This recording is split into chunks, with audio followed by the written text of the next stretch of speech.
नमस्कार मित्रांनो, S class education bye सुहानीमध्ये तुम्हा सगळ्यांचं मनापासून स्वागत आहे। आज आपण पाहतोय इयत्ता 9वी इतिहास पाठ 4 आर्थिक विकास। याच्या आधीच्या पाठामध्ये आपण पाहिलं की भारत कशा पद्धतीने स्वातंत्र्य झाला, भारत स्वातंत्र्य झाल्यानंतर भारतापुढे कोणत्या समस्या होत्या, त्याच्यामध्ये आपण नक्षलवाद काय आहे, जमातवाद काय आहे, प्रदेशवाद काय आहे हे सगळं पाहिलं। पण त्या सगळ्या समस्यांव्यतिरिक्त सगळ्यात महत्त्वाच्या समस्या होत्या त्या म्हणजे आर्थिक समस्या। ही भारत स्वतंत्र झाल्यानंतर भारताला खूप मोठ्या प्रमाणामध्ये आर्थिक समस्यांना तोंड द्यावं लागलं होतं। मग या सगळ्या समस्यांवरती भारताने कशी मात केली आणि आर्थिक विकास कशा पद्धतीने सुरू आहे, भारताची अर्थव्यवस्था कशी आहे, या सगळ्याचा अभ्यास आज आपल्याला या पाठामध्ये करायचा आहे। इंटरेस्टिंग ना? Let us start. भारताच्या आर्थिक धोरणांचा अभ्यास आपण या पाठामध्ये करणार आहोत। मिश्र अर्थव्यवस्थेचा स्वीकार कसा केला किंवा पंचवार्षिक योजना काय आहेत, त्याच्यामध्ये यश आलं अपयश आलं किंवा नेमकं या योजनांमध्ये काय काय केलं जातं, त्यासोबतच बँकांचे राष्ट्रीयकरण, 20 कलमी कार्यक्रम, गिरणी कामगारांचा संप, 1991चे नवे आर्थिक धोरण, या सगळ्याचा अभ्यास आपण या पाठामध्ये करणार आहोत। सुरुवात आपण करणार आहोत अर्थव्यवस्थेपासून। तर जनरली भांडवलशाही, समाजवादी आणि मिश्र अशा 3 प्रकारच्या अर्थव्यवस्था असतात। त्यातल्या त्यात आपल्या भारताने मिश्र अर्थव्यवस्था स्वीकारलेली आहे। आता मिश्र अर्थव्यवस्था म्हणजे काय, तर याच्यामध्ये भांडवलशाही आणि समाजवादी दोन्ही अर्थव्यवस्था आपल्याला पाहायला मिळतात। भारताला स्वातंत्र्य मिळण्यापूर्वीच आपण कोणत्या प्रकारच्या अर्थव्यवस्थेचा स्वीकार करायचा याविषयी विचारमंथन चालू होतं। प्रधानमंत्री पंडित नेहरू यांनी कोणत्याही टोकाचा निर्णय स्वीकारण्याऐवजी मध्यम मार्गाचा अवलंब केला, कारण तेव्हा नुकताच म्हणजे भारत अजूनही स्वातंत्र्य नाही झालाय, आपल्याला कळतही नाहीये की परिस्थिती कशी असेल भारताची। त्याच्यामुळे कुठलाही अगदीच भांडवलशाही असू दे किंवा अगदी समाजवादी असू दे, यापेक्षा आपण मिश्र अर्थव्यवस्थेचा स्वीकार करावा असं ठरवण्यात आलं। काही देशांमध्ये भांडवलशाही अर्थव्यवस्था होती, तर काहींमध्ये समाजवादी अर्थव्यवस्था होती, आणि अर्थात प्रत्येक अर्थव्यवस्थेचे काहीतरी फायदे आणि काहीतरी तोटे हे असणार आहेतच। आता तुम्हाला हा प्रश्न पडला असेल की हे भांडवलशाही म्हणजे नेमकं काय आहे किंवा समाजवादी म्हणजे नेमकं काय आहे। तर भांडवलशाही अर्थव्यवस्था काय असते, तर याच्यामध्ये जी काही उत्पादनाची साधने आहेत तर ती प्रत्येकाची खाजगी मालकीची असतात। त्याच्यामध्ये कुठेही सरकारची मालकी किंवा सरकारचा निर्णय नसतो। प्रत्येकाच्याकडे एक स्वतःची खाजगी मालमत्ता असते, खाजगी कंपन्या असतात, आणि जो काही त्याचा निर्णय असेल, जो काही त्याच्यामधून येणारे पैसे असतील, जो काही खर्च असेल, ते सगळं खाजगी मालकीचं असतं। त्याचा आणि सरकारचा किंवा शासनाचा काहीही संबंध नसतो। ठीक आहे, सरकार त्याच्या बाबतीतला कुठलाही निर्णय घेऊ शकत नाही किंवा त्याच्यामधला कुठलाही मुनाफा सरकारला मिळणार नाही किंवा ते बंद करायचं, चालू करायचं, काही नवीन त्याच्यामध्ये इंट्रोड्यूस करायचं आहे, हा प्रत्येक निर्णय हा त्या खाजगी व्यक्तीचा असणार आहे, ज्याची ती कंपनी आहे किंवा जो ते काहीतरी काम बघतोय। ठीक आहे, आणि हे जर आपण समाजवादीमध्ये पाहिलं तर याच्यामध्ये खाजगी असं कोणाचं काही नसतं, याच्यामध्ये शासन मालकीचं असतं। म्हणजे ज्या काही गोष्टी असतील त्या सगळ्याचा निर्णय शासन घेणार, त्या सगळ्यावरती शासनाचा अधिकार असणार आहे। कुठलीही गोष्ट कुठल्याही खाजगी व्यक्तीची नसणार आहे। कुठलंही उत्पादनाचं साधन हे सरकारच्याच निर्णयाखाली किंवा सरकारच त्याच्यावरती पूर्ण कंट्रोल ठेवणार आहे। ठीक आहे, पण मिश्र अर्थव्यवस्थेमध्ये खाजगी पण आहे आणि सामाजिक पण आहे, अशा दोन्ही घटकांमध्ये किंवा अशा दोन्ही स्तरावरती आपल्याला मिश्र अर्थव्यवस्था पाहायला मिळते। म्हणजे याच्यामध्ये भांडवलशाही सुद्धा आहे। आता आपण पाहतो की बऱ्याचशा खाजगी कंपन्या आपल्या भारतामध्ये आहेत, मोठ्या मोठ्या कंपनीज आहेत, जिओ असेल किंवा रिलायन्स पण घेऊया आपण, टाटाच्या कंपनीज घेऊया आपण। ठीक आहे, सो बेसिकली या सगळ्यांमध्ये कसं आहे की या खाजगी मालकीच्या आहेत, याच्यावरती कुठलंही सरकार निर्णय घेऊ शकत नाही किंवा सरकारशी रिलेटेड या कंपनीज नाही आहेत। पण हेच जर आपण BSNL वगैरे पाहिलं तर या सरकारी कंपन्या आहेत। ठीक आहे, सो म्हणजे आपल्याकडे शासन मालकीच्या सुद्धा गोष्टी आहेत, म्हणजे उत्पादनाची साधने आहेत, आणि भांडवलशाही पण आहे, म्हणजे खाजगी मालकीची पण साधने आहेत। आणि कदाचित याच्यामुळे असं होतंय की आपल्या भारताचा आर्थिक विकास आपल्याला लवकर साधता आला। ठीक आहे, आणि मग पुढे असं आहे की भारताचा आर्थिक विकास साधण्यासाठी दोन्ही अर्थव्यवस्था मिश्र अर्थव्यवस्थेला दोन्ही अर्थव्यवस्था महत्त्वाच्या होत्या, त्याच्यामुळे कुठलाही एक निर्णय घेण्यापेक्षा मिश्र अर्थव्यवस्थेला प्राधान्य देण्यात आलं। आता मिश्र अर्थव्यवस्थेचे पण 3 भाग आहेत। एक तर पहिलं म्हणजे सार्वजनिक क्षेत्र। ठीक आहे, आपण कोणती अर्थव्यवस्था स्वीकारलेली आहे? मिश्र।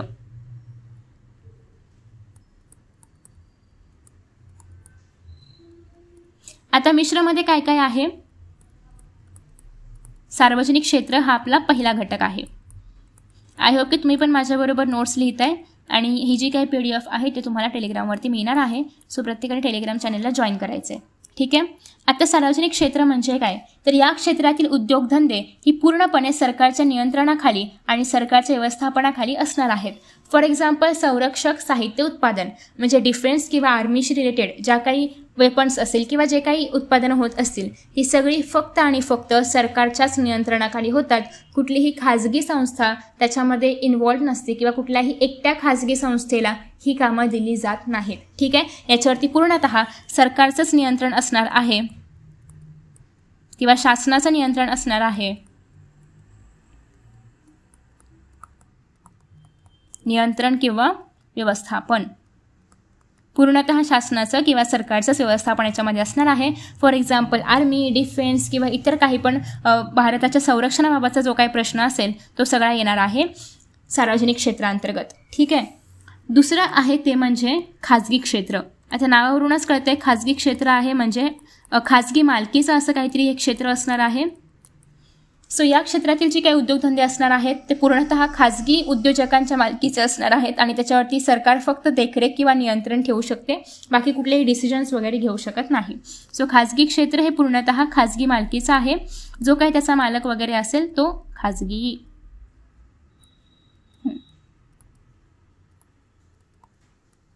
ठीक आहे, पण अर्थात त्याच्यावरती सरकारचं थोडंफार नियंत्रण आणि देखरेख वगैरे असणार आहे.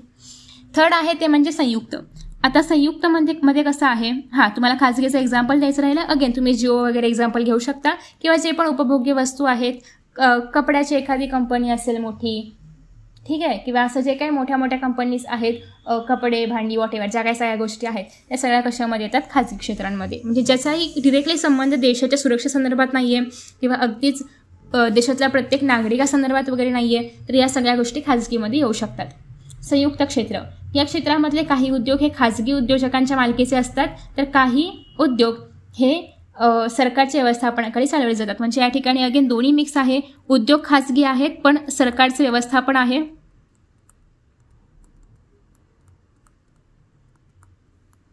त्याचं व्यवस्थापन असेल किंवा त्याचं नियंत्रण वगैरे असेल ते सगळं सरकार बघणार. फक्त उद्योग जो आहे तर तो खाजगी आहे. ठीक आहे, खाजगी किंवा एखाद्या व्यक्तीच्या मालकीचा आहे.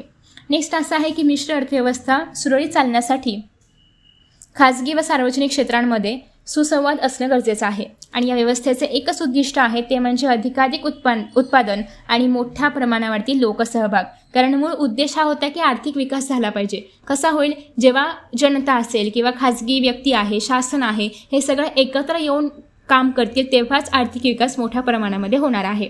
या व्यवस्थेमध्ये भांडवलशाही व समाजवादी अर्थव्यवस्थेतील चांगले गुण एकत्र आणण्याचा प्रयत्न केला गेला आहे.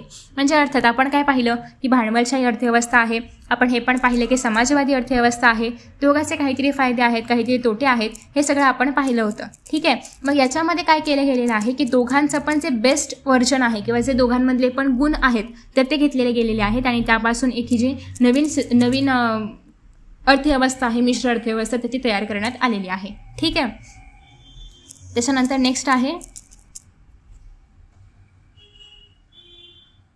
नफ्याची प्रेरणा, उपक्रमशीलता, नियमपालन, कालबद्ध नियोजन या सगळ्या गोष्टी मिश्र अर्थव्यवस्थेमध्ये दुर्लक्षण चालत नाहीत. म्हणजे एक परफेक्ट असं नियोजन असलं पाहिजे, परफेक्ट असं व्यवस्थापन असलं पाहिजे. कारण याच्यामध्ये थोडंसं जर व्यवस्थापन बिघडलं, नियोजन बिघडलं तर दोघांचंही नुकसान होते. म्हणजे खाजगी क्षेत्राचं पण आणि सार्वजनिक क्षेत्राचं सुद्धा. या व्यवस्थेमध्ये देशहिताला प्राधान्य देण्याची प्रवृत्ती असते. दीर्घकालीन विकासावरती अधिक भर देण्यात येतो. संरक्षण, शास्त्रीय संशोधन, शिक्षण, रस्ते, रेल्वे, कालवे, बंदरे आणि विमानतळ उभारणी ही क्षेत्रे भरपूर भांडवल गुंतवणूक लागणारी पण फळ मात्र उशिरा देणारी आहेत. या क्षेत्रांमध्ये खाजगी उद्योजक मोठ्या प्रमाणामध्ये पुढे येत नाहीत आणि अशावेळी सरकारलाच मग पुढाकार घ्यावा लागतो.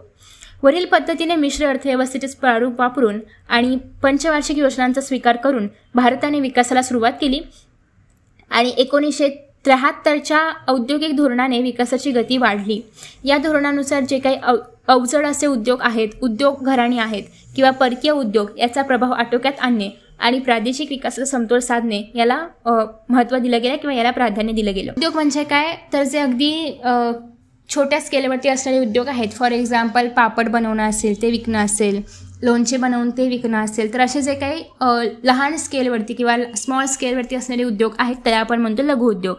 ग्रामोद्योग असतील, गावामधले काही उद्योग असतील, घरगुती काही उद्योग असतील, तर याच्या विकासावरती लक्ष देण्यात आले. सरकार सहकार क्षेत्राकडे विशेष लक्ष देण्यास सुरुवात झाली. आणि आता आपण पाहिलं तर बऱ्याच काही योजना आहेत सरकारच्या, ज्याच्या अंतर्गत जर आपण लघु उद्योग करणार असू, जर आपण इनकेस स्टार्टअप्स वगैरे काही करणार असू, तर बऱ्याचशा योजनांमधून आपल्याला सरकार मदत करू शकते. नेक्स्ट आहे, आता आपण सुरुवात करतोय पुढच्या टॉपिकला, तो आहे पंचवार्षिक योजना. आता नावावरूनच आपल्याला कळते की पंचवार्षिक म्हणजे 5 वर्षांचं असं काहीतरी हे असणार आहे. ठीक आहे, सो हे आहे पंचवार्षिक योजना. भारत स्वातंत्र्य होईपर्यंत परकीय राजवटीने भारताचे पुरेपूर आर्थिक शोषण केलेले होते, हे सगळ्यांनाच माहिती आहे. दारिद्र्य, बेकारी, लोकसंख्या वाढ, निकृष्ट राहणीमान, शेती व उद्योगधंदे यांची अल्प उत्पादन क्षमता, तसेच ज्ञान, विज्ञान आणि तंत्रज्ञान यासंबंधीचे मागासलेपण अशा बिकट समस्या देशासमोर उभ्या होत्या आणि या सोडवण्यासाठी नियोजनाची गरज होती. आणि इतक्या मोठ्या समस्या आहेत किंवा या इतक्या गंभीर समस्या आहेत की या सोडवायच्या होत्या, पण यासाठी एक परफेक्ट नियोजन असलं पाहिजे. आणि मग यासाठी अस्तित्वात आली ती म्हणजे पंचवार्षिक योजना. 1950 भारत सरकारने नियोजन मंडळाची स्थापना केली आणि प्रधानमंत्री पंडित जवाहरलाल नेहरू हे या मंडळाचे अध्यक्ष होते. या मंडळाने कृषी आणि ग्रामीण विकास, संतुलित उद्योगीकरण, किमान जीवनमानाची तरतूद, लोकशाही सुसंगत अशा आर्थिक विकास आणि नियोजनाची आखणी व अंमलबजावणी यामध्ये लोकांचा सहभाग आणि व्यक्तीचा विकास करणारी 5 वर्षांची योजना तयार केली आणि ही योजना म्हणजे पंचवार्षिक योजना. सो तुम्हाला पंचवार्षिक योजनेवरती जर टिपा लिहा वगैरे असं आलं तर त्याच्यामध्ये काय काय इन्क्लूड करायचं आहे की ही योजना कोणासाठी होती. तर बेसिकली कृषी असेल किंवा ग्रामीण विकास असेल, ठीक आहे, कृषी, ग्रामीण विकास, त्यासोबतच उद्योगीकरण,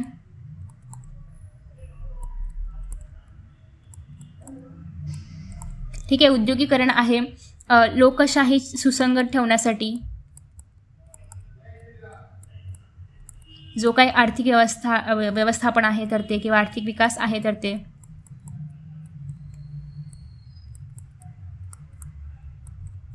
थोडंसं आडवं लिहित झाली आहे नो, बट सॉरी, कारण स्क्रीन तशी आहे त्याच्यामुळे. त्याच्यानंतर नेक्स्ट असं आहे की या सगळ्यांसाठी एक नियोजन करणं आणि यासाठीची जी 5 वर्षांची योजना आहे तर ते तयार करणं, याला आपण म्हणणार आहोत पंचवार्षिक योजना. आता या नियोजनाचे मूलभूत तत्व काय होतं की एखाद्या देशामधील साधनसामग्रीचे प्रमाणशीर वाटप व तेथील मनुष्यबळाचा योग्य वापर त्या देशातील जनतेच्या गरजा भागवण्यासाठी झाला पाहिजे. हेच या नियोजनाचं एक तत्व होतं की त्या देशामध्ये जी काही सामग्री आहे, आता अर्थात आपण म्हटलं शेती, जर आपण एक्झाम्पल घेतलं तर शेतीमधून जे काही उत्पादन होतं आहे त्याचं प्रत्येक ठिकाणी समान वाटप झालं पाहिजे. म्हणजे ज्या ठिकाणी शेती चांगली होते तिथे सुद्धा, ज्या ठिकाणी शेती इतक्या मोठ्या प्रमाणामध्ये होत नाही आहे तिथे पण या सगळ्या अन्नधान्याचं वाटप झालं पाहिजे. आणि या सगळ्याचा उपयोग देशाच्या गरजा भागवण्यासाठी करणं किंवा जनतेच्या गरजा भागवण्यासाठी करणं आणि त्यासाठी जे काही नियोजन करायचं आहे त्याला आपण म्हणणार आहोत पंचवार्षिक योजना. आता या योजनेची जी काही उद्दिष्ट आहे तुम्ही पुस्तकामध्येच अंडरलाईन करून घेऊ शकता, नोट्समध्ये परत लिहायची गरज नाही आहे, कारण हे तुम्हाला आहे असं पाठ करून उत्तरामध्ये लिहावं लागतं. पाठ करणं म्हणजे लक्षात ठेवून लिहावं लागतं. सो याच्यामध्ये नेमकी उद्दिष्ट काय होती, एक तर आपल्याला देशाच्या उत्पादनामध्ये वाढ करायची होती, अर्थात तो आपला एक मेन हेतू होता.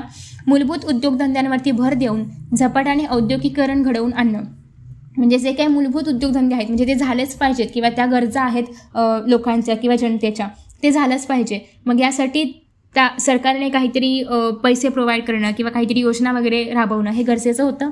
अन्नधान्याच्या बाबतीमध्ये देश स्वावलंबी बनावा म्हणून कृषी उत्पादनामध्ये वाढ घडवून आणणं, वाढत्या प्रमाणावरती रोजगार उपलब्ध करून देऊन देशामध्ये जो काही मनुष्यबळ आहे, जे काही जनता आहे त्यांचा पुरेपूर प्रमाणामध्ये उपयोग करून घेऊन देशाची आर्थिक व्यवस्था सुधारणं असेल, किंवा प्राप्ती आणि संपत्ती यामधील विषमता दूर करणं, म्हणजे प्रत्येकाला समान मिळालं पाहिजे किंवा सगळ्या गोष्टी समान मिळाल्या पाहिजेत. याच्याकडे जास्त संपत्ती आहे मग याला जास्त मिळणार असं नाही.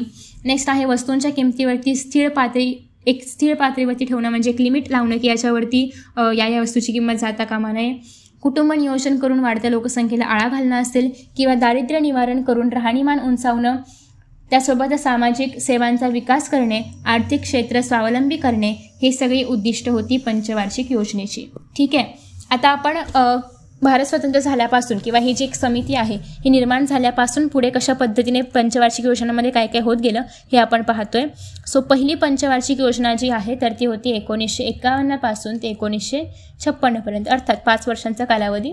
मग या योजनेमध्ये सगळ्यात सुरुवातीला तर आपला भारत कृषीप्रधान देश आहे, त्याच्यामुळे शेतीवरती फोकस केलं. म्हणजे सध्या आपल्याकडे जे आहे ते चांगलं करणं हे महत्त्वाचं होतं, कारण इथे कुठेही टेक्नॉलॉजी किंवा मोठी मोठी उपकरणं असेल किंवा संगणक वगैरे याच्यावरती लक्ष नाही दिलं होतं, कारण ते तेव्हाची गरज नव्हती. तेव्हाची गरज काय होती? शेती असेल, सामाजिक विकास आहे,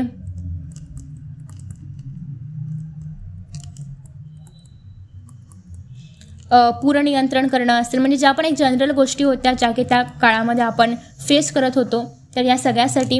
त्यासोबतच जलसिंचन असेल, ठीक आहे, ऊर्जा साधने, ग्रामीण आणि छोटे उद्योग, इथे मी एक्सेट्रा लिहिते, बाकी तुम्ही पुस्तकामधून रेफर करू शकता. शिक्षण, आरोग्य, दळणवळण, वाहतुकीची साधने या सगळ्यांवरती खर्च करण्यात आला. आणि तो कसा करायचा? एक आपण आता जे काही बजेट म्हणतोय की आपण आता बजेट काढतो ना, आता सध्या तुम्ही पाहिलं असेल की जेव्हा सरकार आपलं बनलेलं आहे भारताचं, तर तेव्हा मोदी सरकारच्या याच्यामध्ये बजेट काढण्यात आलं. म्हणजे या पूर्ण वर्षभरामध्ये कुठल्या भागाला किंवा शिक्षण भागाला किती पैसे आपण देऊ शकतो किंवा या भागाला, ऊर्जा भागाला किती पैसे देऊ शकतो, आणि मग त्या पैशांचं नियोजन कसं करायचं आहे, कुठल्या योजना आपण नवीन नवीन राबवू शकतो, या सगळ्याचा अभ्यास आपण त्याच्यामध्ये करतो. त्याच पद्धतीने अशा या पंचवार्षिक योजना होत्या. दुसरी पंचवार्षिक योजना आली 1956 पासून ते 1961.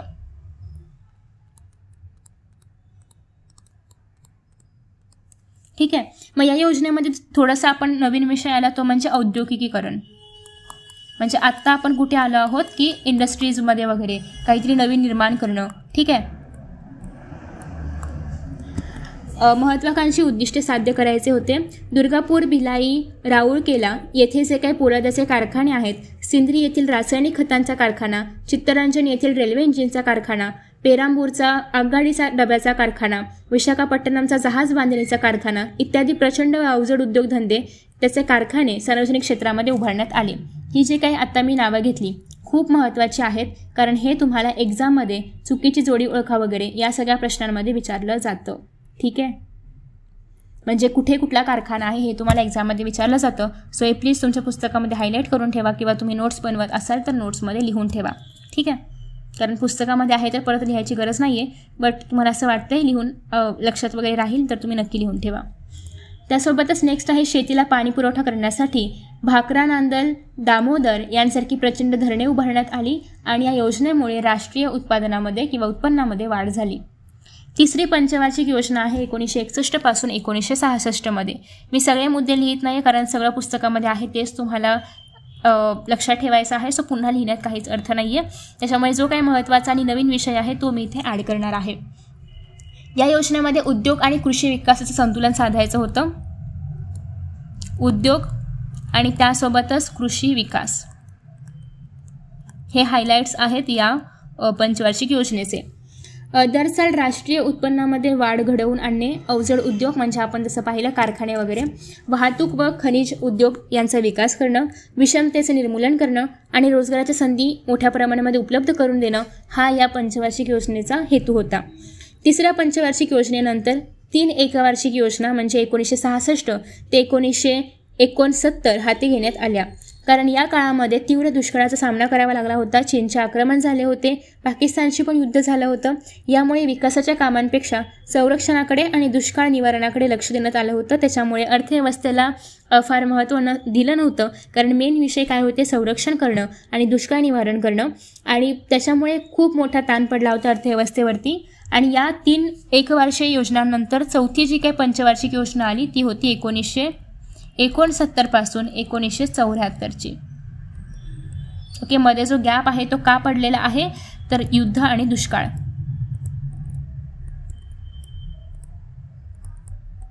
कुठला काळ आहे तो, हा 66 पासून ते 69चा. ठीक आहे. आता आहे चौथी पंचवार्षिक योजना. या योजनेचे उद्दिष्ट ठरवताना भारत स्वावलंबी बनावा, मूलभूत उद्योगांचा सरकारने विकास करावा, आर्थिक विकासाचा वेग वाढवावा आणि समाजवादी समाजरचना निर्माण करण्याकडे लक्ष द्यावे असं मांडण्यात आलं होतं. या योजनेच्या काळामध्ये देशामधील 14 प्रमुख बँकांचे राष्ट्रीयकरण करण्यात आले, म्हणजे त्या बँका नॅशनलाइज करण्यात आल्या होत्या. सो हा एक हायलाईटचा पॉईंट आहे.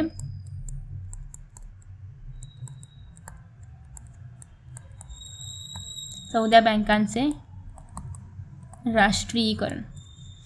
ही योजना अपेक्षे इतकी यशस्वी झाली नाही. चौथ्या योजना काळामध्ये बांगलादेशचे युद्धाचे परिणाम भारतातील अर्थव्यवस्थेवरती सुद्धा होत होते, कारण आपण पाहिलं होतं की 1972 या सगळ्या गोष्टी होत्या. 71-72च्या दरम्यान जेव्हा इंदिरा गांधी आपल्या देशाच्या पंतप्रधान होत्या. निर्वासितांवरती अर्थव्यवस्थेला खर्च करावा लागत होता अर्थातच, कारण त्या देशामधून आपल्या देशामध्ये आसामच्या वगैरे आसपासच्या भागांमध्ये लोक राहायला आले होते. हे आपण पाहिलं. आसाममध्ये पण याच्याबद्दल बऱ्याचशा काय म्हणूया आपण की आपल्याला चळवळी पाहायला मिळत होत्या यांच्या विरोधात. आणि सरकारी नोकऱ्यांची पगारवाढ असेल किंवा रेल्वे कर्मचाऱ्यांची वेतनवाढ आहे, आंतरराष्ट्रीय बाजारातील पेट्रोलचे वाढते दर, यामुळे भारतीय अर्थव्यवस्थेला धक्के सहन करावे लागत होते. नेक्स्ट आहे 5वी पंचवार्षिक योजना 74 पासून ते 79. गरिबी दूर करून देश आर्थिकदृष्ट्या स्वावलंबी बनवण्याचे प्रमुख उद्दिष्ट डोळ्यासमोर ठेवून ही पंचवार्षिक योजना तयार करण्यात आली होती. या योजनेचं मूळ उद्दिष्ट काय होतं? गरिबी दूर करायची होती. ठीक आहे. आणि स्वावलंबन.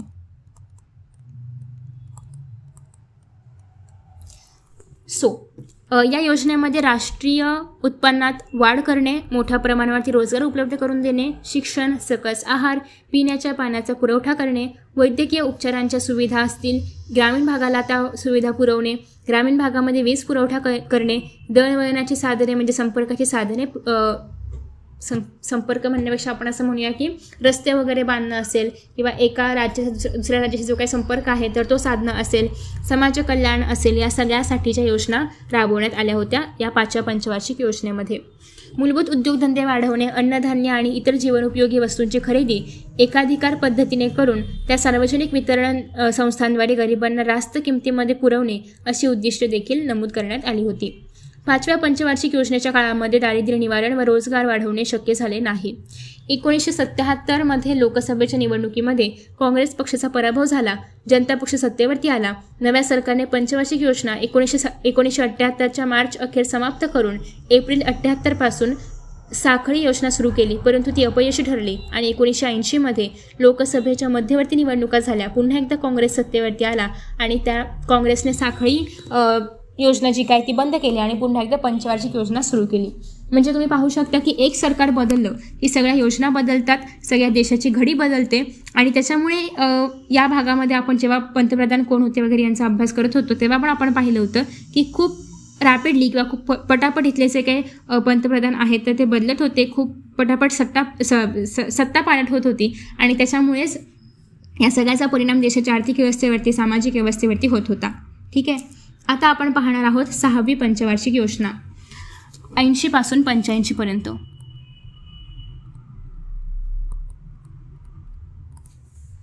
या योजनेचा भर दारिद्र्य निर्मूलन आणि रोजगार निर्मिती याच्यावरती होता.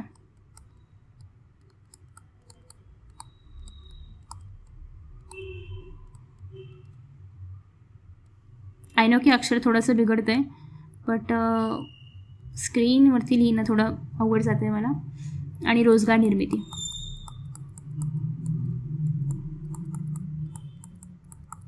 ठीक आहे. त्याच्यानंतर पुढे असं आहे की योजनेची उद्दिष्ट पुढील प्रमाणे होती. अर्थव्यवस्थेला विकास स्तरामध्ये लक्षणीय वाढ करणे. त्याच्यानंतर आहे गरिबी आणि बेकारी याचं प्रमाण कमी करणं. लोक छोटी कुटुंब पद्धती स्वेच्छेने स्वीकारतील अशी धोरणं ठेवणं, कारण लोकसंख्या मोठ्या प्रमाणामध्ये वाढत होती आणि देशाला अर्थव्यवस्थेचा देखील विकास करायचा होता. त्याच्यानंतर पुढे असं आहे की 6व्या पंचवार्षिक योजनेमध्ये काही कार्यक्रम राबवण्यात आले.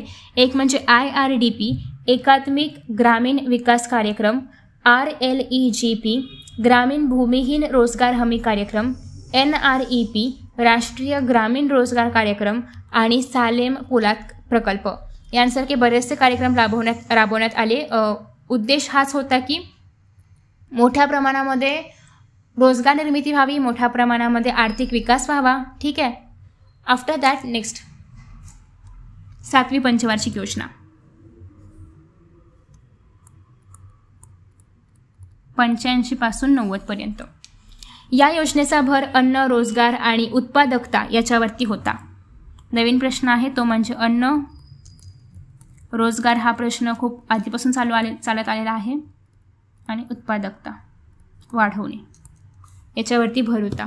नेक्स्ट आहे विकास, आधुनिकीकरण, आत्मनिर्भरता, सामाजिक न्याय याच्यावरती भर देणे, उत्पादनाच्या तंत्रांमध्ये सुधारणा करणे, राष्ट्रीय उत्पादन दरवर्षी 5% वाढवणे आणि अन्नधान्याच्या उत्पादनामध्ये वाढ करणे, या सगळ्या गोष्टी याच्यामध्ये महत्त्वाच्या होत्या किंवा या सगळी उद्दिष्ट आहेत. ठीक आहे. या योजनेमध्ये पुढील कार्यक्रम सुरू करण्यात आले: जवाहर रोजगार योजना, इंदिरा आवास योजना, दशलक्ष विहिरींची योजना, रोजगार निर्मितीच्या दृष्टीने 7वी पंचवार्षिक योजना महत्त्वाची ठरली. आणि याच्यामध्ये कुठले उद्दिष्ट साध्य झालं होतं? रोजगार निर्मितीचं. ठीक आहे. आता पुढे आहे 8वी पंचवार्षिक योजना 1992 ते 97. या योजनेमध्ये खाजगी क्षेत्राला वाव देण्यात आला. याचा हायलाइट काय आहे? खाजगी क्षेत्र. ठीक आहे. योजनेची वैशिष्ट्ये पुढील प्रमाणे होती: राष्ट्रीय उत्पन्न वाढीचा दर 6.5% इतका राखणे, लोकसंख्या वाढीला आळा घालणे, कुटुंब नियोजनाच्या कार्यक्रमाला उत्तेजन देणे, प्राथमिक शिक्षणाचा सगळीकडे विस्तार करणे आणि त्याच्यामुळे निरक्षरता कमी करणे असेल तर याच्यामध्ये काय काय योजना होत्या? प्रधानमंत्री रोजगार योजना, महिला समृद्धी योजना, राष्ट्रीय सामाजिक आर्थिक सहाय्य योजना, मध्यान्ह आहार योजना. म्हणजे आता प्राथमिक वर्ग सुरू केलेले आहेत तर त्यांना आपण पाहतो की त्यांना सकस आहार पण दिला पाहिजे त्या मुलांना, सो त्यासाठी मध्यान्ह आहार योजना, इंदिरा महिला योजना, गंगा कल्याण योजना, या सगळ्या योजना होत्या 8व्या पंचवार्षिक योजनेमधल्या. 8व्या पंचवार्षिक योजनेमध्ये खाजगी क्षेत्राचे महत्त्व वाढले आणि 1991 मध्ये स्वीकारलेल्या उदार व मुक्त धोरणाचे प्रतिबिंब पाहायला मिळाले. कारण या 1991च्या काळामध्ये झालं होतं जागतिकीकरण, म्हणजे सगळ्या जगाची अर्थव्यवस्था एकमेकांशी कनेक्टेड होणं. म्हणजे आपण इतर देशांमधूनही काहीतरी आयात करू शकतो, त्यांना आपण काहीतरी निर्यात करू शकतो, याच्यामुळे त्या देशाची अर्थव्यवस्थेला पण फायदा होणार आहे आणि आपल्या पण अर्थव्यवस्थेला फायदा होणार आहे. तर या सगळ्या गोष्टी ज्या आहेत त्या 1991 मध्ये सुरू झाल्या, ज्याला आपण म्हणणार आहोत जागतिकीकरण. 9वी पंचवार्षिक योजना 97 पासून ते 2002 पर्यंत.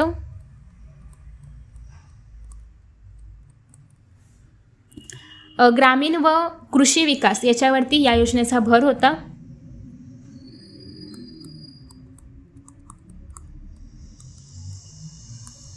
ग्रामीण प्लस कृषी.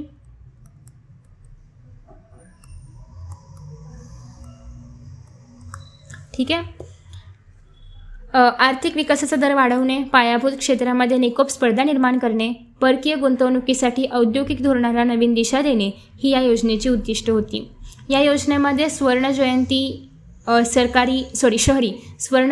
शहरी रोजगार योजना, भाग्यश्री बालकल्याण योजना, राजराजेश्वरी महिला कल्याण योजना, स्वर्ण जयंती ग्राम स्वरोजगार योजना, जवाहर ग्राम समृद्धी योजना, अंत्योदय अन्न योजना, प्रधानमंत्री ग्रामसडक योजना इत्यादी कार्यक्रम या योजनेमध्ये सुरू करण्यात आले होते. या योजनेमध्ये संपर्क व्यवस्था आणि सेवा क्षेत्राची मोठ्या प्रमाणामध्ये प्रगती करणं साध्य झालं. त्यासोबतच बांधकाम, दळणवळण या क्षेत्रातही वाढ झाली होती. आता आपण पाहिलं होतं की बँकांचे राष्ट्रीयकरण करण्यात आलं होतं 14 बँकांचं. मग आता ते नेमकं काय आहे तर पंडित नेहरू आणि लाल बहादूर शास्त्री या पंतप्रधानांच्या काळामध्ये भारतातील बँकिंग व्यवसाय खाजगी क्षेत्रामध्ये किंवा खाजगी क्षेत्र होतं किंवा एका पर्टिक्युलर व्यक्तीच्या अंडर त्या सगळ्या बँका चालत होत्या. सो या बँका उद्योग समूहाचे प्रतिनिधित्व करत होत्या आणि या बँकांचे संचालक मंडळ उद्योगाचा विकास व नफा वाढवण्यासाठी कार्यरत होते. आणि याला छेद देण्यासाठी सरकारने 1955 मध्ये इम्पेरियल बँकचे राष्ट्रीयकरण केले आणि तिचे रूपांतर भारतीय स्टेट बँकेमध्ये करण्यात आले. सो तुम्हाला हा प्रश्न विचारला जाऊ शकतो, जिथे आपण लिहिले बँकांचे राष्ट्रीयकरण तिथेच आपण लिहूया. त्याच्यानंतर पुढे असं आहे की या बँकेने अल्पावधीत आपल्या शाखा देशभर उघडून शासकीय विकासामध्ये महत्त्वाची भूमिका बजावण्यास सुरुवात केली. आता आपण बघतो की ऑलमोस्ट संपूर्ण भारतामध्ये स्टेट बँक ऑफ इंडियाचे शाखा आहेत किंवा ब्रांचेस आहेत. ठीक आहे. सो तुम्हाला कळलं असेल राष्ट्रीयकरण म्हणजे काय केलं की इम्पेरियल बँक ही आधी एका व्यक्तीची होती किंवा खाजगी मालकीची होती. त्या बँकचे राष्ट्रीयकरण केलं म्हणजे ती बँक आता सरकारची झाली किंवा शासनाची झाली. ठीक आहे. सो राष्ट्रीयकरणाची पार्श्वभूमी: भारताने स्वातंत्र्योत्तर कालखंडामध्ये मिश्र अर्थव्यवस्था स्वीकारली आणि योजना राबवताना तूट निर्माण झाल्यास ती भरून काढण्यासाठी बँकांचे राष्ट्रीयकरण होणे गरजेचे होते. कारण राष्ट्रीयकरण झाल्यावरती या बँकांना मिळणारा जो काही नफा होता तर तो सरकारी खजिन्यामध्ये जमा होणार होता. जर ही बँक खाजगी व्यक्तीची असती तर जो काही नफा होईल, जे काही बँकमध्ये इन्कम येणार आहे तो सगळा त्या खाजगी व्यक्तीकडे जाणार आहे. पण जर ही बँक सरकारची बनली किंवा शासनाची बनली तर जो काही याच्यामध्ये नफा होईल, जो काही इंटरेस्ट मिळणार आहे बँकला, तो सगळ्याच्या सगळा हा सरकारी खजिन्यामध्ये जमा होणार आहे. आणि ह्या सरकारी खजिन्यामधला हा जो काही इंटरेस्ट आहे किंवा जो नफा आहे तर तो सरकार देशाच्या विकासासाठी वेगवेगळ्या योजना राबवण्यासाठी वापरू शकते. ठीक आहे. याच्याच जोडीला लघु व मध्यम उद्योगांचे विकास धोरण राबवणे आवश्यक होते. लाल बहादूर शास्त्रींनी अन्नधान्य टंचाई आणि दुष्काळावरती मात करण्यासाठी हरित क्रांतीचा प्रयोग हाती घेतला. प्रधानमंत्री इंदिरा गांधी यांच्या कार्यकाळामध्ये काँग्रेस पक्षातील समाजवादी विचारांनी प्रेरित झालेल्या Congress forum for socialist action या गटाने व्यापारी बँकांचे राष्ट्रीयकरण करावे अशी मागणी केली आणि कम्युनिस्ट पक्षाचाही या मागणीला पाठिंबा होता. कारण याचा अल्टिमेटली फायदा या सरकारला होतोय किंवा देशाला होतोय, कारण देशाच्या आर्थिक व्यवस्थेमध्ये या पैशाची भर पडते. सो अल्टिमेटली देशाचा आर्थिक विकास याच्यामुळे होणार आहे. ठीक आहे. आता या ठिकाणी काही बँकांची नावं आहेत. प्रधानमंत्री इंदिरा गांधी यांनी 19 जुलै 1969 रोजी 14 बँकांचे राष्ट्रीयकरण केले. ते आपण या ठिकाणी पाहिलं होतं. आणि हे कोणी केलं होतं? इंदिरा गांधी यांनी.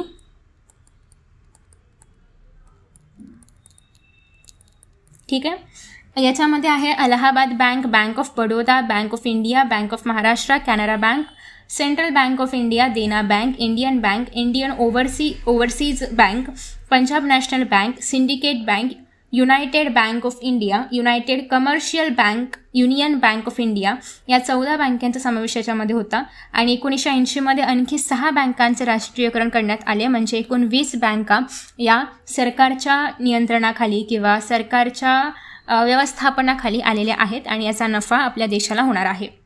20 कलमी कार्यक्रम. 1 जुलै 1975 पासून प्रधानमंत्री इंदिरा गांधी यांनी 20 कलमी कार्यक्रमाची घोषणा करून विकसित राष्ट्राच्या दिशेने वेगवान वाटचाल करण्यास सुरुवात केली. सो या ठिकाणी आता आपला सेकंड पॉईंट आहे, 10वा पॉईंट, तो म्हणजे 20 कलमी कार्यक्रम.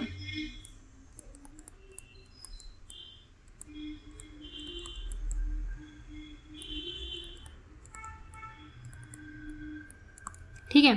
सो याच्यामध्ये आहे पहिलं, शेती आणि शहरी भागातील कमाल जमीन धारणा, संपत्तीची समान वाटणी, शेतमजुरांना किमान वेतन, त्यासोबतच जलसंधारण योजनांमध्ये वाढ करणे.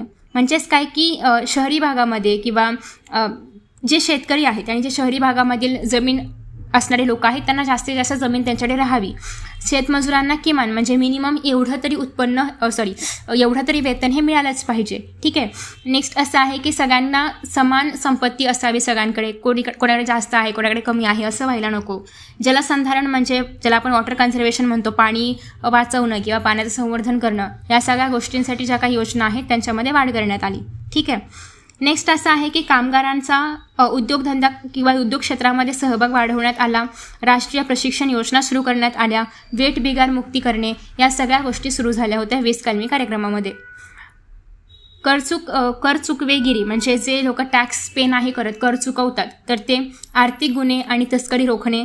जीवनावश्यक वस्तूंचे दर नियंत्रण करणे, म्हणजे पाणी आहे तर पाणी 1 लिटर 20 रुपयालाच असावं, 50 रुपयापर्यंत वगैरे जाऊ नये. तर एक म्हणजे असे काय म्हणूया आपण त्याला, मिनिमम प्राईस ठरवून दिले, त्याला मॅक्सिमम प्राईस ठरवून दिले, त्याच्यावरती पाण्याचा रेट जाता कामा नये. सो 20 रुपीज फॉर 1 लिटर हे मॅक्स प्राईस ठरवून दिलेली आहे. ठीक आहे. नेक्स्ट असं आहे की रेशनिंग व्यवस्थेमध्ये सुधारणा करणे, हातमाग क्षेत्र विकासाद्वारे उत्तम वस्त्रोद्योग निर्मिती करणे, दुर्बल घटकांची कर्जमुक्ती, घर बांधणे, दळणवळणाच्या सुविधा, शाळांसाठी शैक्षणिक साहित्य उपलब्ध करून देणे, एक्सेट्रा. हे सगळं कशामध्ये येतं? 20 कलमी कार्यक्रमामध्ये. सो 20 कलमी कार्यक्रम हा आला होता कधी किंवा सुरू कधी करण्यात आला होता? 1 जुलै 1975मध्ये. कोणाच्या नियंत्रणाखाली होता किंवा कोणी सुरू केला होता? तर प्रधानमंत्री इंदिरा गांधी. आणि याच्यामुळे काय झालं? देशाचा विकास. सो याचं मूळ उद्दिष्ट काय होतं? विकास. आणि कुठल्या कुठल्या क्षेत्रांमध्ये किंवा कसा ते आपण इथे 5 मुद्द्यांमध्ये पाहिले. ते 5च्या 5 मुद्दे तुम्हाला तुमच्या नोट्समध्ये ॲड करायचे आहेत. आफ्टर दॅट नेक्स्ट आहे, आपण सुरुवातीला पाहिलं होतं की याच काळामध्ये कामगारांच्या समस्यासुद्धा अस्तित्वात आल्या होत्या. सो तर त्या कोणत्या समस्या आहेत या आता आपण बघणार आहोत. 11वा मुद्दा आहे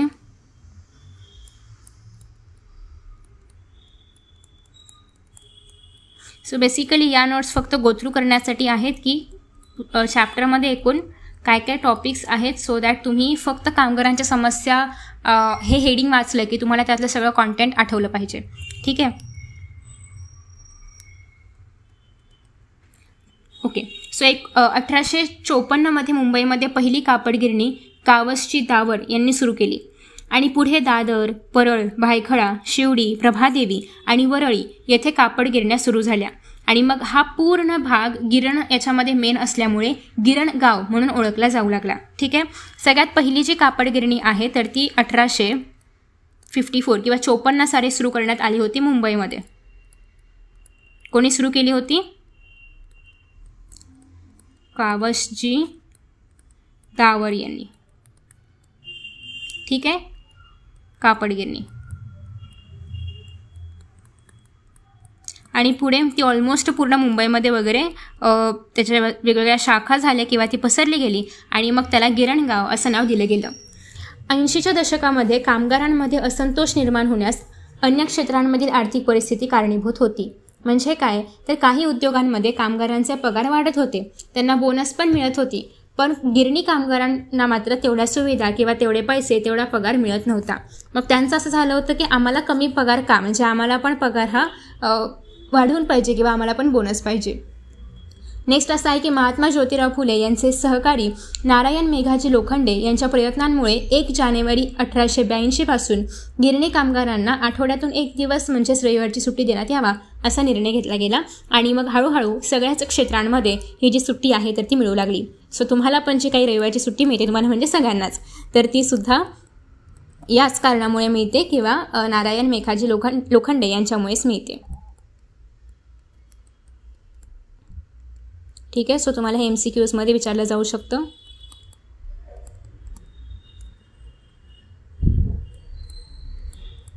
आणि ही कधीपासून चालू झालेली आहे? 1 जानेवारी 1882. 1981च्या दिवाळीमध्ये कामगारांना 20% बोनसाची अपेक्षा होती. म्हणजे त्यांच्या जो काही टर्नओव्हर असेल किंवा पगार असेल त्याच्या 20% बोनसाची अपेक्षा होती. कामगारांचे प्रतिनिधित्व करणाऱ्या राष्ट्रीय मिल मजदूर संघाने मालक वर्गाशी वाटाघाटी करून कामगार वर्गाला विश्वासात न घेता 8 ते 17% तडजोड केली गेली. म्हणजे 20%ची अपेक्षा होती, पण मधल्यामध्ये कुठेतरी काहीतरी तडजोड झाली आणि 17%, 8 ते 17% हा बोनस जो आहे तर तो आला. बोनसमधील कपात ही असंतोषाची ठिणगी ठरली. म्हणजे असं झालं की आम्ही इतकं काम करतोय, इव्हन आम्हाला पगार कमी आहे, ॲटलिस्ट बोनस मिळावा, पण त्याच्यामध्ये पण कपात करण्यात आली. तर याच्यामुळे कामगारांमध्ये असंतोष निर्माण झाला, म्हणजे त्यांना काही ही गोष्ट पटली नाही. ठीक आहे. आणि मग काही कामगार डॉक्टर दत्ता सामंत यांच्याकडे गेले. त्यांनी डॉक्टर दत्ता सामंत यांना नेतृत्व स्वीकारण्यासाठी विनंती केली आणि 65 गिरण्यांमधील कामगार एकत्र आले आणि दत्ता सामंत संपाचे नेतृत्व करू लागले. 18 जानेवारी 1982 रोजी मुंबईमध्ये 2.5 लाख कामगार संपावरती गेले आणि गिरण गावाची धडपड थांबली, जणू मुंबईचे हृदयच बंद पडले. कारण तुम्ही पाहताय की मुंबईमधला ऑलमोस्ट जो काही मेन भाग आहे, दादर, परळ, भायखळा, शिवडी, हे सगळं जे काही मेन शहरं आहेत किंवा मेन भाग आहेत त्या भागांमध्ये सगळी गिरण होती आणि तिथले जर सगळेच लोक संपावरती गेले तर म्हणजे सगळ्याच गिरणी बंद पडल्यासारख्या झाल्या. ठीक आहे. सो सांस्कृतिकदृष्ट्या लोकनाट्य, लोककला, साहित्य या क्षेत्रांमध्ये कामगार वर्गाने मोठे योगदान दिलेले आहे. अण्णाभाऊ साठे, शाहीर अमर शेख, शाहीर सावळे इत्यादी अनेक लोकशाहीर प्रबोधनकारी कार्यक्रमामुळे लोकप्रिय होते. नारायण सुर्वे, नामदेव ढसाळ इत्यादी कवींनी श्रमिकांचे वास्तव दर्शन आपल्या कवितांद्वारे घडवून आणले. म्हणजे त्या काळामध्ये खरोखर कामगारांची स्थिती कशी होती, त्यांच्या काय समस्या होत्या, या सगळ्या त्यांनी त्यांच्या कवितांमधून वगैरे सांगितलेल्या आहेत. मुख्यमंत्री अंतुले, बॅरिस्टर अंतुले यांनी ही समस्या सोडवण्यासाठी त्रिपक्षीय समिती नेमली. पुढे बाबासाहेब भोसले मुख्यमंत्री झाले. कायद्यानुसार सरकार राष्ट्रीय मिल मजदूर संघाशीच बोलणे करेल अशी भूमिका त्यांनी घेतली आणि डॉक्टर दत्ता सामंत यांनी हा कायदा रद्द करण्याची मागणी केली.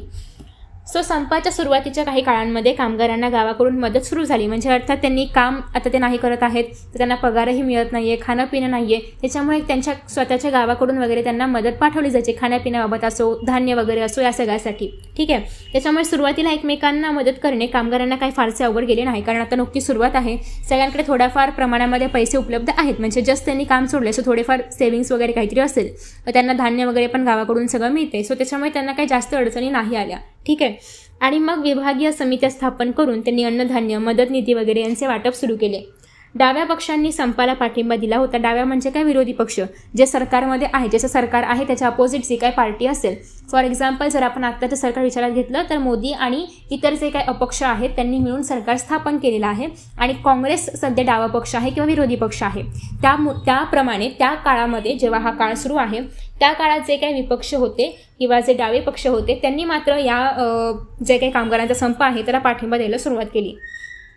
संप रेंगाळायला लागताच कामगारांमध्ये फूट पाडायचे प्रयत्न सुरू झाले की आता संप खूप दिवस चाललाय, सरकार काही त्यांच्या मागण्या मान्य करत नाहीये, आणि मग हळूहळू कामगारांमध्ये फूट पडू लागली, कारण आता जे काही धान्य आहे किंवा जो काही पैसा आहे तो काही पूर्ण मरेपर्यंत पुरणारा नाहीये. ठीक आहे. त्यांना कधीतरी काम हे करावंच लागणार आहे. ज्याप्रमाणे पैशाची तंगी येऊ लागली, धान्य वगैरे मिळणं झालं, तसं मग यांच्यामध्ये फूट पाडली जाऊ लागली की म्हणजे तुम्हाला आम्ही पैसे देतो, तुम्ही हे सोडा आणि आमच्याकडे या वगैरे असं काय काय होऊ लागलं. ठीक आहे. सो नेक्स्ट असं आहे की मग संपाला 6 महिने पूर्ण झाले. केंद्र सरकारने संपाकडे पूर्णपणे दुर्लक्ष केले. कामगारांनी जेल भरो आंदोलन सुरू केले. सप्टेंबर 1982 मध्ये महाराष्ट्र विधानसभेवरती 1.5 लाख कामगारांचा मोर्चा गेला आणि त्याचा उपयोग झाला नाही. म्हणजे सरकार पूर्णतः दुर्लक्षच करत होतं या सगळ्या पूर्ण प्रॉब्लेमकडे.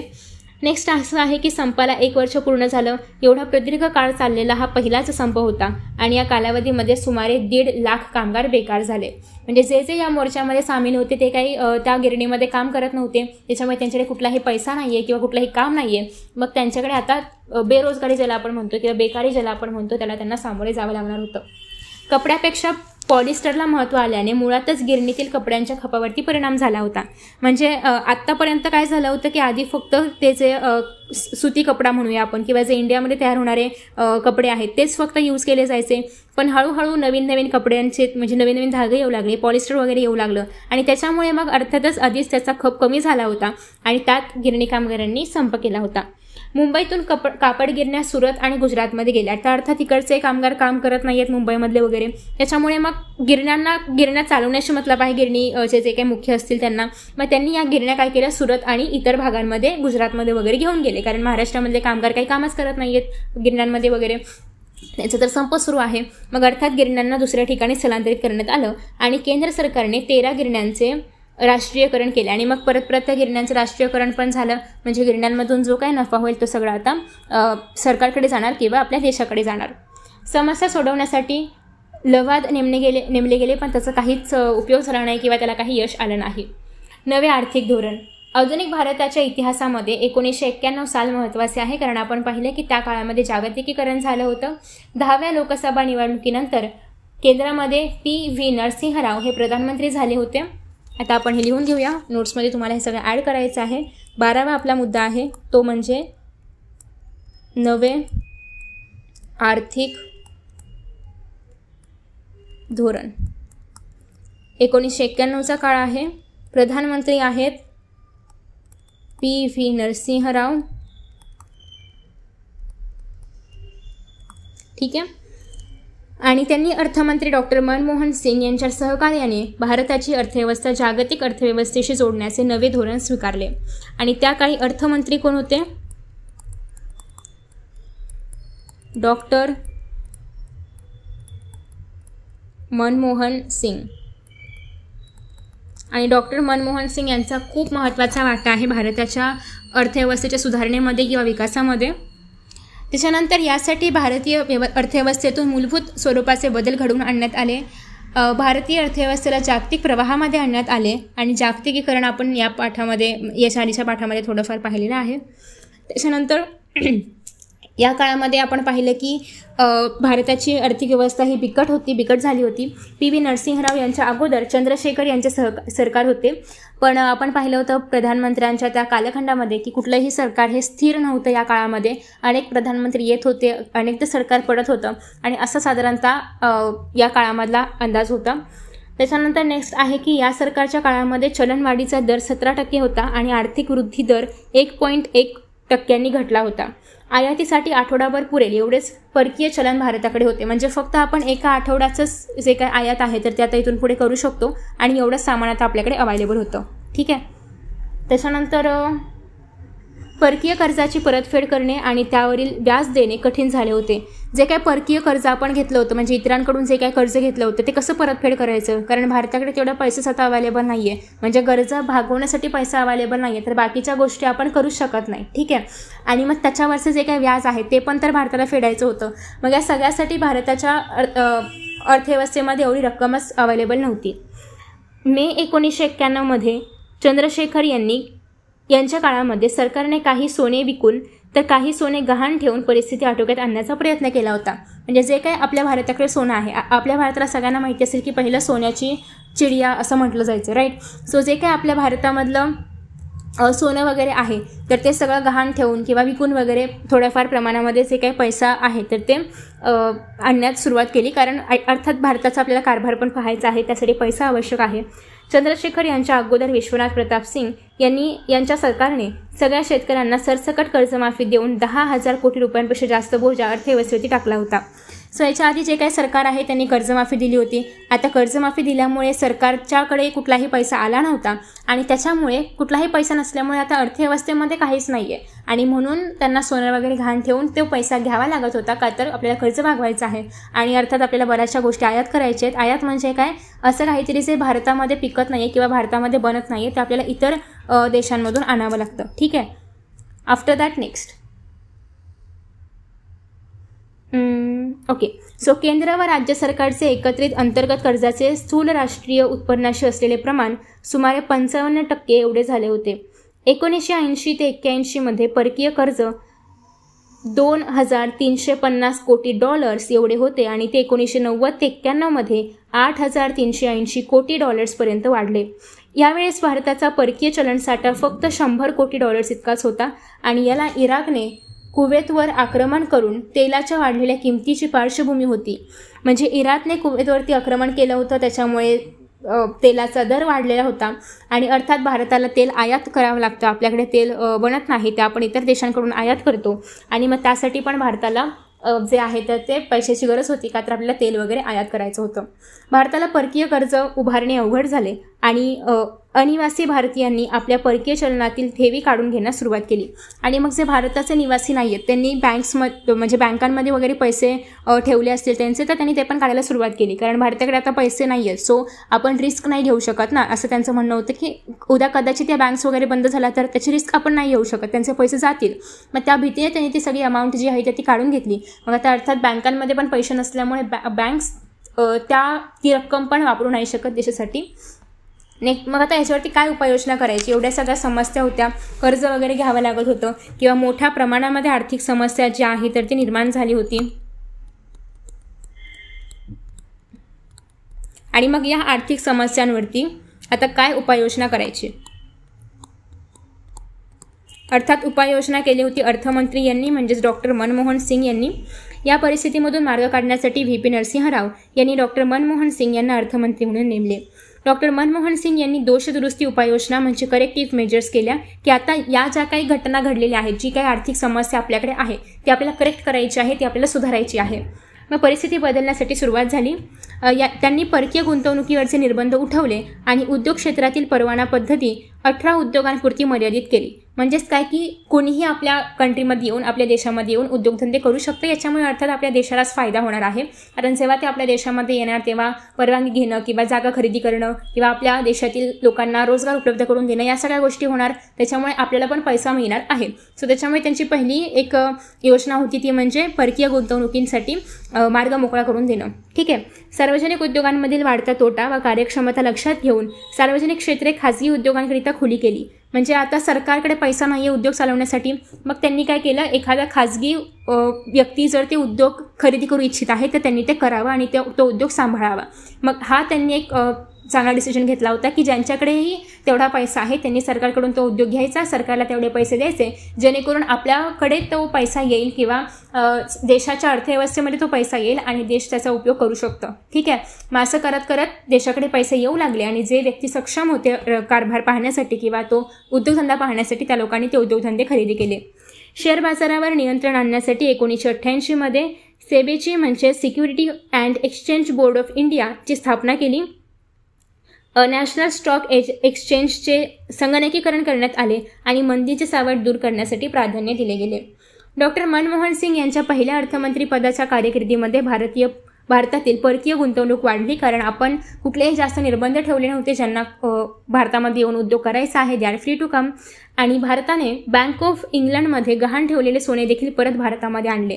म्हणजे भारताला याचा इतका फायदा झाला की आपण जे काही आपलं आपण म्हणूया की सांस्कृतिक वारसा असेल किंवा जे काही आपल्या राष्ट्रामधलं सोनं आहे तर ते आपण परत घेऊ शकलो. आणि देशामधील भांडवलदार वर्ग व मध्यम वर्गाचा पाठिंबा सरकारला मिळाला. सरकारने दूरसंचार क्षेत्रसुद्धा खुले केल्यामुळे मोबाईल फोन सेवा देशभरामध्ये सुरू झाली. डॉक्टर मनमोहन सिंग यांनी जागतिक व्यापार संघटनेच्या करारावरती सही करून खाजगीकरण, उदारीकरण, जागतिकीकरण यास सुरुवात केली. खाजगीकरण म्हणजे काय, आपल्या देशामध्ये ज्या काही सरकारच्या नियंत्रणाखाली असणारे उद्योग क्षेत्र आहेत ते एखादा व्यक्ती स्वतः मालकीने बॉरो करू शकतो किंवा खरेदी करू शकतो. उदारीकरण झालं, जागतिकीकरण झालं म्हणजे पूर्ण जग एक आर्थिक व्यवस्था आहे किंवा पूर्ण जग एकमेकांशी कनेक्टेड आहे. कोणीही कुठेही जाऊन बिझनेस करू शकतं, उद्योगधंदे करू शकतं. हे यासाठी आपल्या भारत देशाने परवानगी दिली आणि त्याच्यामुळे आपल्याकडे जे आहे तर ते अर्थव्यवस्थेमध्ये आर्थिक गुंतवणूक जी आहे तर ती वाढू लागली. वर्ल्ड ट्रेड ऑर्गनायझेशन, जागतिक व्यापार संघटना, ज्याला आपण WTO म्हणतो, वर्ल्ड ट्रेड ऑर्गनायझेशन. भारताने 1995 वर्ल्ड ट्रेड, तुम्ही यात ज्या 4 गोष्टी आहेत त्या नीट पॉईंट आउट करून ठेवा. एक तर पहिलं होतं परकीय गुंतवणुकीवरचे निर्बंध हटवले. दुसरं असं आहे की खाजगीकरण करण्यास सुरुवात केली. ठीक आहे. आणि नॅशनल स्टॉक एक्सचेंजचे संगणकीकरण वगैरे केले. या गोष्टी लक्षात ठेवायच्यात आणि नोट्समध्ये लिहायच्या आहेत. आता आपण बघूया WTOचे सदस्यत्व भारताने स्वीकारले आणि या संघटनेचा उद्देश काय काय होता, तर देशांमधील व्यापार खुला करणे, म्हणजे कोणताही देश कुठल्याही देशामध्ये जाऊन व्यापार करू शकतो. आंतरराष्ट्रीय मुक्त व्यापाराला अडथळा आणणारे व भेदाभेद करणारे जे काही कायदे आहेत, निर्बंध आहेत, नियम असतील, धोरणे असतील ते सगळे नष्ट करणे आणि जगभरातील व्यापाराचे रितसर असे बहुपक्षीय यंत्रणेच्या माध्यमातून नियमन करणे.